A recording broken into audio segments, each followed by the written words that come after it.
안녕하세요. 자동차 읽어주는 남자 이상입니다. 오늘 여러분들께 메르세데스 벤츠의 베스트셀링 모델이자 스테디셀링 모델인 E클래스에 대한 설명을 드려볼까 합니다. 현재 저는 E300 포매틱 익스클루시브 모델을 시승을 하고 있는데요.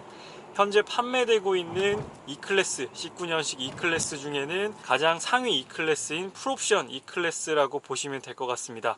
보시는 분들 중에서는 E400도 있지 않느냐, 더 높은 E400도 있다 라고 하시는 분들도 계실 텐데, E400 같은 경우에는 18년식 E클래스까지는 E400으로 불렀습니다. 그래서 E400 모델이 있었는데 19년식으로 연식이 바뀌면서 E400이라는 모델이 E450이라는 네임으로 바뀌게 되었어요. 그래서 네이밍 명명법이 E400에서 E450으로 바뀌었다라는 부분이 있고, 현재 이 450은 판매를 하고 있지 않습니다. 인증 문제 때문인지 무슨 문제 때문인지 모르겠지만 현재 이 450이나 이 350 모델은 판매가 되지 않고 있어요. 그래서 현재 구입할 수 있는 E클래스는 2300 아방가르드, 그리고 220 디젤을 비롯해서 익스클루시브와 포매틱, 아방가르드 익스클루시브 모두 포함했을 때 2300 포매틱 익스클루시브가 가장 높은 금액을 가지고 있습니다. 옵션도 가장 많이 설정이 되어 있고요. 그렇기 때문에 현재 구입할 수 있는 E클래스 중에서는 지금 제가 시승하고 있는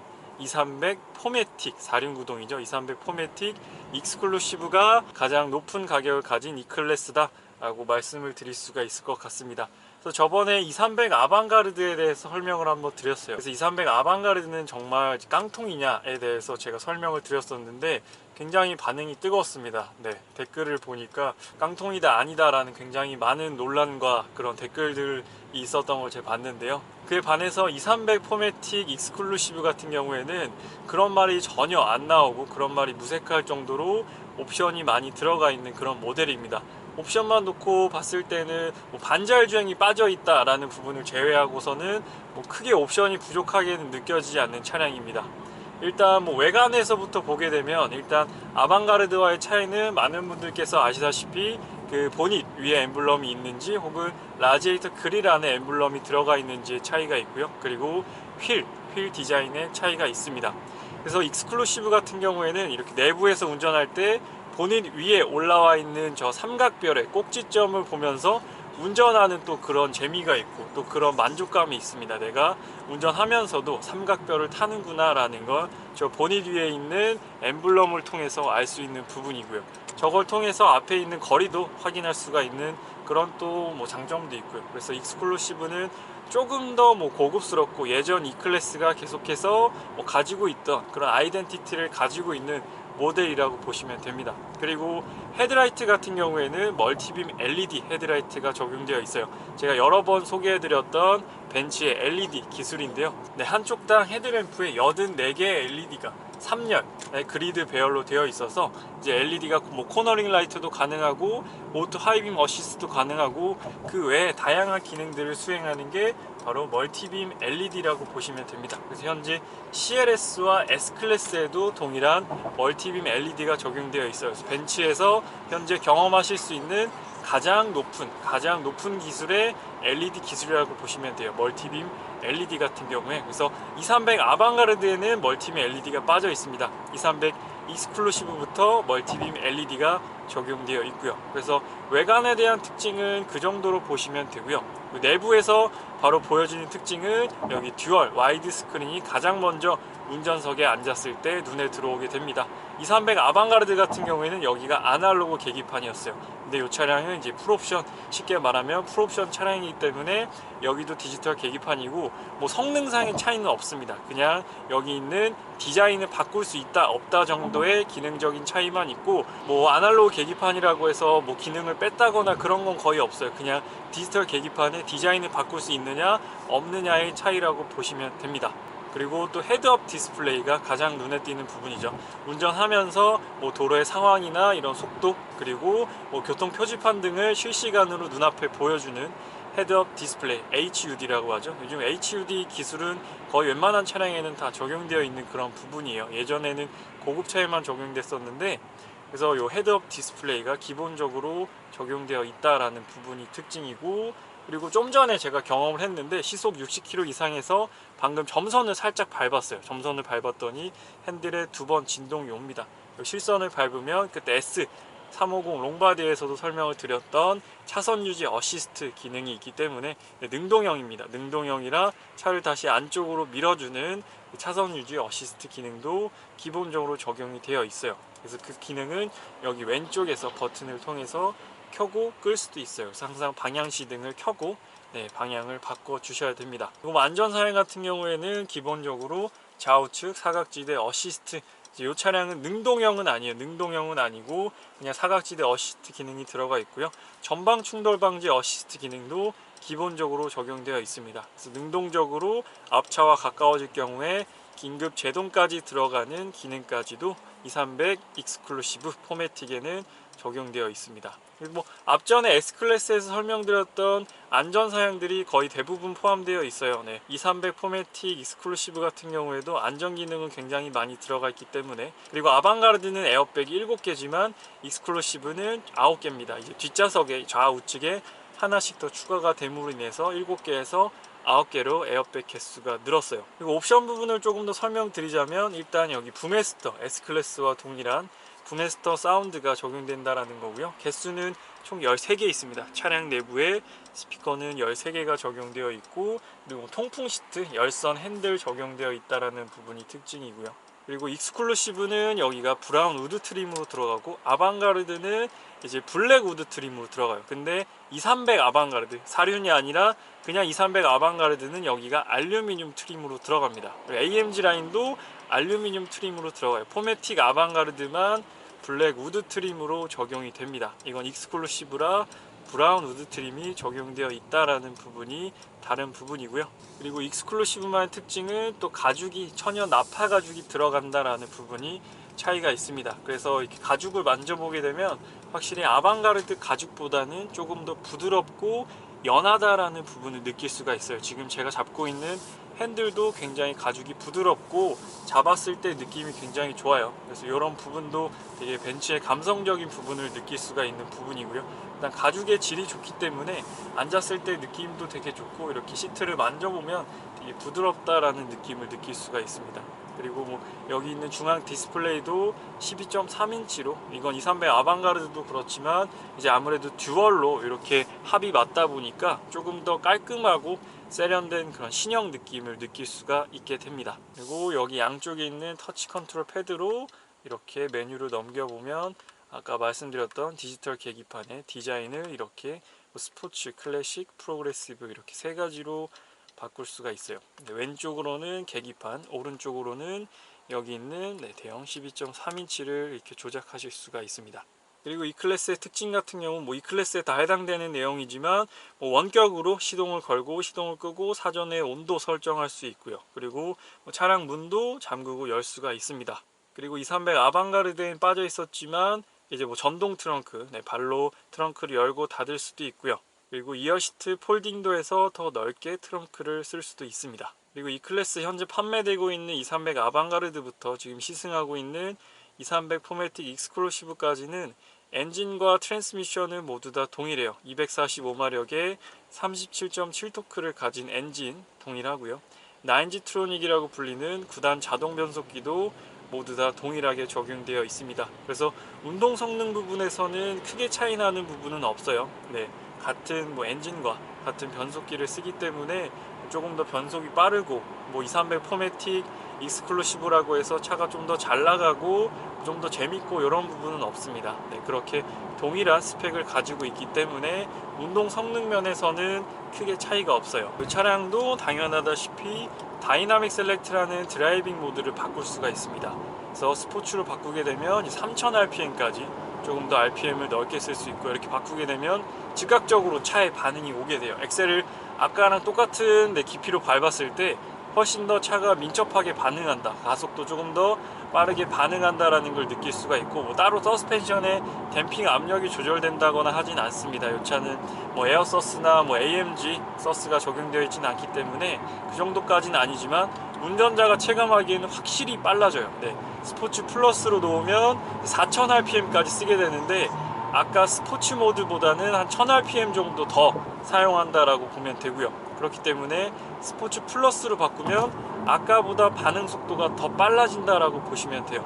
사실 예전 벤츠 제가 지금 타고 있는 W212 E클래스 쿠페 2350 쿠페 같은 경우에도 E와 S가 있어요. 그래서 E는 에코가 아니라 뭐 이피션시 같은 효율 그런 모드라고 알고 있는데, 그래서 S로 바꾸더라도 지금 제가 타고 있는 요 차만큼의 이렇게 정말 캐릭터가 확연하게 바뀌는 느낌은 아니에요. 그냥 RPM을 조금 더 쓴다, 그리고 조금 더 뭐 엑셀 반응 그렇게 민감하지도 않고, 그래서 그게 갭이 크지 않았는데 W213 모델 같은 이 E클래스 같은 경우에는 이렇게 다이나믹 모드를 바꾸게 되면 굉장히 반응이 이게 체감이 확 될 정도로 빠르게 느껴집니다.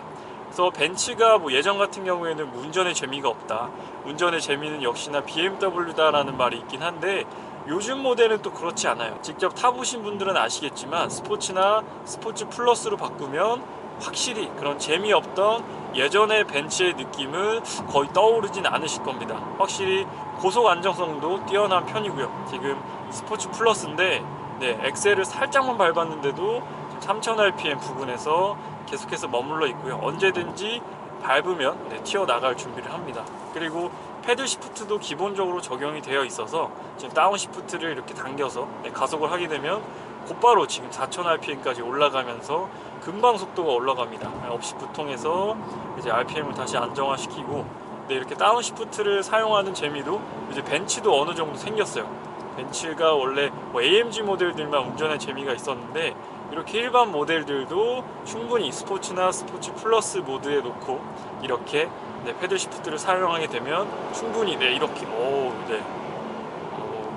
장난 아니네요. 가속 성능이 정말 내가 AMG나 정말 뭐 M이나 이렇게 정말 고성능 차를 타봤다, 혹은 그런 차를 원한다 하시지 않는 분이라면 이 정도도 충분히 만족하실 것 같아요. 245마력이 결코 낮은 출력은 아니거든요. 그래서 200마력 중반 정도 되는 출력인데, 이렇게 스포츠 플러스로 놓고 패들 시프트를 사용하시면 굉장히 또 벤츠를 재밌게 운전하실 수가 있을 것 같아요.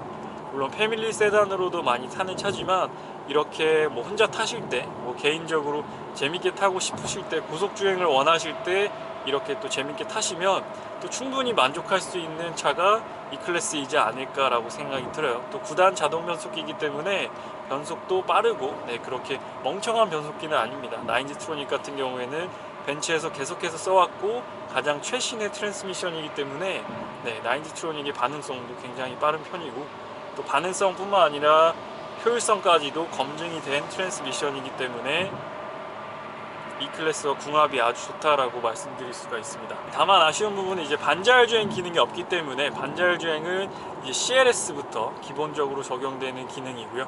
E클래스는 이제 일반 크루즈 컨트롤 기능만 사용할 수가 있습니다. 그래서 따로 앞차와 차간 거리까지는 조절이 안 돼요. 앞에 차가 있음에도 불구하고 이렇게 달려 나갑니다. 지금은 제가 브레이크로 직접 조작을 했어요. 그래서 그냥 일반 크루즈 컨트롤만 있다라는 기능 알고 계시면 될 것 같고요.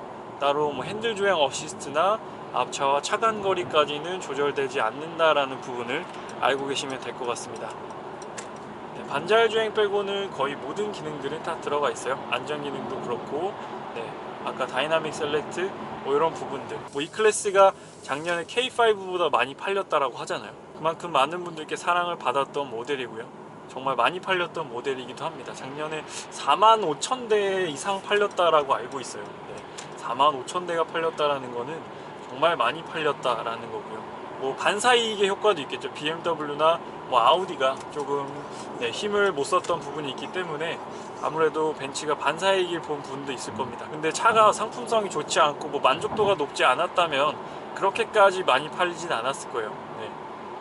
차가 충분히 마음에 들고 또 많은 사람들이 샀다라는 건 그만큼 충분히 또 매력이 있다라는 거기 때문에, 저도 지금 2350 쿠페, 그러니까 W213 모델은 아니고 이제 눈이 4개로 나눠져 있는 모델이 있잖아요. W212 2350 쿠페를 5년간 타고 있는데, 그거는 이제 V6 자연흡기 모델이에요. 터보 엔진은 아니고 이제 E클래스의 거의 마지막 자연흡기 모델이라고 볼 수 있죠. 그 모델인데 뭐 아직까지도 만족을 하고 있어요. 타면 탈수록 만족하는 브랜드가 벤츠다 라는 말을 타면 탈수록 느끼고 있는 그런 부분입니다. 확실히 뭐 이렇게 다운사이징이 되면서 6기통에서 E클래스가 4기통으로 내려가면서 많이 좀 감성적으로나 그런 엔진 필링이 많이 줄었다라는 말들이 있어요. 확실히 그건 기통수를 줄였기 때문에 어쩔 수 없는 부분이에요. 6기통과 4기통의 차이는 있을 수밖에 없습니다. 뭐 그런 환경 규제나 여러 가지 효율성 측면으로 봤을 때 포르쉐 박스터도 6기통에서 4기통으로 내려갔잖아요. 뭐 그런 부분은 어쩔 수 없는 시대적 흐름이기 때문에 벤츠도 따라야 하는 부분이었고요. 4기통으로 바뀌었음에도 불구하고 물론 6기통이 더 좋긴 하겠죠. 4기통도 전혀 출력적으로나 뭐 그런 부분에서 부족한 점은 크게 없는 것 같아요. 네. 6기통이랑 비교했을 때는 부족한 부분도 있을 수 있겠지만 6기통이 가지지 못한 그런 효율성이나 그런 부분을 또 갖췄기 때문에 장단점이 있다고 생각이 듭니다. 나중에 기회가 된다면 이제 6기통 E클래스 모델도 한번 시승을 해보고 여러분들께 말씀드리면 참 좋을 것 같아요. 4기통 모델만 현재 판매가 되고 있는데 6기통 모델은 18년식 기준으로 이 400 같은 경우에는 에어서스가 적용이 되었었거든요. 그래서 S클래스처럼 에어서스가 적용되었었기 때문에 정말 E클래스에서 느낄 수 있는 정말 궁극의 럭셔리함과 그런 정말 편안한 승차감을 느낄 수가 있었어요. 이 차량도 뭐 불편하다는 건 아닌데 아무래도 스틸 서스펜션과 에어 서스펜션의 차이가 있을 수밖에 없잖아요. 그렇기 때문에 우리가 정말 예전에 그런 느꼈던, 우리가 벤츠에서 바라던 그런 정말 궁극의 럭셔리함을 느낄 수 있는 차가 바로 18년식 E400 모델이었는데 이번에 19년식으로 바뀌면서 E450으로 나오는 그 차량도 너무나 기대가 됩니다. E450 같은 경우에는 마일드 하이브리드가 적용돼서 나온다라는 얘기가 있어요. 그래서 좀 인증이 늦게까지 안 풀리는 것 같기도 한데 또 마일드 하이브리드의 느낌은 어떨지 또 굉장히 기대가 됩니다. 그리고 지금 계기판을 보게 되면 여기 왼쪽에 빨간색 삼각형 모양이 떠 있어요. 지금 앞에 있는 은색 스타렉스와 조금 가깝다라고 하기 때문에 첫 번째 시각적으로 빨간색 삼각형이 뜨게 되고요. 여기서 만약에 더 가까워지면 청각적으로 삐삐삐 소리를 나게 됩니다. 그래서 운전자에게 청각적으로 경고를 줘서 속도를 줄이게 혹은 브레이크를 밟게 하는 아까 말씀드렸던 전방 충돌 방지 어시스트고요. 만약에 그 상황에서 더 가까워지고 브레이크를 안 밟으면 이제 이 차가 능동적으로 브레이크를 잡아서 개입을 하는 겁니다. 그게 바로 액티브 브레이크 어시스트 기능이 되겠고요. 그래서 항상 이렇게 지금 앞에 카니발, 검은색 카니발 차량도 인식을 해서 계기판에 또 빨간색 삼각형이 떴었어요. 그래서 이렇게 항상 실시간으로 안전 기능이 적용이 되기 때문에 확실히 좀 안전하다라고 느낄 수 있는 부분이 있겠죠. 그리고 또 한 가지 이 클래스의 특징 중에 하나는 이제 안드로이드 오토나 이제 애플 카플레이 통해서 카카오 앱이나 티맵을 여기 있는 12.3인치 화면에 연동해서 쓸 수 있다라는 특징이 있어요. 현재 이렇게 내비가 나오긴 하지만 이 내비는 업데이트도 조금 불편한 부분이 있고 아무래도 요즘에는 휴대폰 내비를 많이 쓰잖아요. 저도 티맵을 거의 항상 써요. 매일 쓰는 부분인데 뭐 아는 길이라고 하더라도 시간대에 따라 막히는 부분이 다르기 때문에 뭐 어느 정도 걸리는지 그런 것도 티맵을 통해서 사용을 하고 있고 그리고 뭐 카메라가 어디 있는지도 그냥 티맵을 켜놓고 주행하면 조금 더 편하기 때문에 그런 부분 때문에라도 티맵을 항상 사용을 하고 있어요. 근데 아무래도 티맵 화면은 좀 작다 보니까 조금 불편함이 있을 수밖에 없습니다. 클래스 같은 경우에 제가 아이폰을 쓰는데 아이폰 같은 경우에는 이렇게 USB를 바로 꽂으면 바로 이렇게 애플 카플레이가 연동이 돼요. 갤럭시 같은 경우에는 안드로이드 오토라는 앱을 깔아야 되는데 이제 아이폰은 이렇게 연결하자마자 바로 쓸 수가 있습니다. 그래서 이렇게 바로 티맵이 연결이 돼요. 그래서 이렇게 휴대폰에 뭐 휴대폰도 이렇게 사용할 수가 있기 때문에 뭐 자주 가는 강남 파이낸스 센터를 클릭을 하면 이렇게 휴대폰에서도 안내를 시작할 수가 있고요. 네, 그러면 바로 이렇게 화면에 뜨게 돼요. 휴대폰으로도 이렇게 볼 수가 있고 아니면 이렇게 큰 화면으로도 볼 수가 있습니다. 제가 잠깐 켜고 운전을 해보도록 할게요. 여러분들께서도 보실 수 있게끔 이렇게 티맵이 사용도 된다라는 부분이 특징입니다. 이렇게 티맵을 지금 순정 내비게이션 화면으로 보고 있는데 굉장히 넓고 또 선명해요. 티맵이랑 연동은 굉장히 잘 되는 편입니다. 이렇게 널찍하게 화면도 보여주고 휴대폰으로 보는 것보다는 훨씬 나은 것 같아요. 여기 도착 시간 몇 분 걸리는지 몇 킬로 남아 있는지도 보여주고 여기 47m 앞에서 좌회전 어떤 교차로에서 좌회전해야 되는지까지도 이렇게 화면으로 알려주고 있습니다. 그래서 뭐 휴대폰 내비도 나쁘지 않지만 이렇게 휴대폰 내비 화면을 그대로 이렇게 정면에서 볼 수 있기 때문에 훨씬 더 좋죠. 큰 화면을 이렇게 쓰면은 훨씬 더 좋죠. 티맵을 안 썼으면 그냥 뭐 음악 듣거나 라디오 듣는데 그쳤을 그런 화면인데 이렇게 또 T맵이랑 연동을 해주니까 훨씬 더 좋습니다. 뭐 순정 내비를 쓰면 되지 않냐라고 물으시는 분도 계시겠지만 벤츠 순정 내비를 한 번씩 써보신 분들이라면 아마 왜 이렇게 쓰는지 아실 거예요. 네, 그리고 왜 이런 기능이 나왔는지. 이렇게 하나하나씩 다이얼 돌려서 사용해야 되는 부분도 있고, 아직 벤츠는 터치를 지원하고 있지 않기 때문에 다이얼 통해서 한 글자씩 다 입력을 해야 되는 부분이 있어요. 그래서 이렇게 미러링이라는 기능을 통해서 조금 더 편의성을 높였다라는 부분이 있습니다. 그래서 확실히 이렇게 T맵 화면을 되게 큰 화면으로 보니까 되게 좋네요. 이건 정말 수입차에서 가장 필요한 기능이 아니었나. 거의 요즘 저 어딜 가든지 다 내비를 켜고 가거든요. 뭐 가까운 거리나 뭐 카페나 뭐 맛집 갈 때도 다 T맵 쳐보고 가게 되는데, 이렇게 되면은 굉장히 편하죠. 그리고 안드로이드, 그러니까 갤럭시는 T맵은 안 돼요. 카카오 내비만 되고, 아이폰만 T맵이 지원됩니다. 아이폰은 카카오 내비, T맵 둘 다 상관없어요. 둘 다 쓸 수 있습니다. 근데 갤럭시는 T맵은 안 됩니다. 카카오 내비만 쓰실 수가 있어요. 그게 뭐 iOS와 안드로이드 기반 휴대폰의 차이라고 보시면 됩니다. 그래서 저는 아이폰을 쓰고 있지만 아이폰이 훨씬 좋은 것 같아요. 네, 따로 어플도 안 깔아도 되고 훨씬 더 그냥 편하게 쓸 수 있기 때문에 아이폰이 조금 더 이런 걸 쓰는 데 있어서는 도움이 많이 되는 것 같습니다. 그래서 오늘은 E클래스 풀옵션 차량이죠. E300 포매틱 익스클루시브 모델을 시승을 하면서 여러분들께 간단히 설명을 드렸습니다.